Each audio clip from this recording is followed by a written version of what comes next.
ayan, may nakikita akong isang Pinay dito. Video pala. Ganda-ganda ni ate. Pinay daw, Pinay. Ayan. Ang cute. Cute ba yan? Taba-tabangan natin, no? Pumapayato. Pinimples. Ay, pero ang ganda naman ito kahit ano. Guys, Wanted. Nahanap ng I-close na kayo.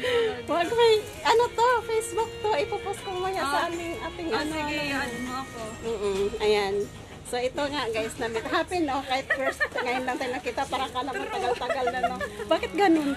Alam mo na ang mga Pinay. Bakit ganun no, pag nakamit tayo ng mga kalahi natin, no, Pero para akala mo ang tagal-tagal na nag-usap sa Pilipinas.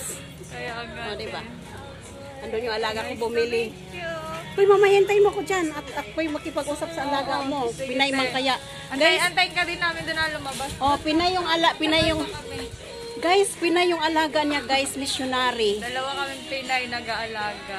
Oh, tapos baka naghanap pa, sabihin mo sa akin. Sure. Oo ha. Kasi next year pa sila tinid. Uy, pahingi ng Facebook mo. Ano nga pala? I-add mo ako, Jilin Hinay. May internet ka? Oo, tsaka mahal eh. Oh, i-type mo, G Inagot. G? Ikaw na.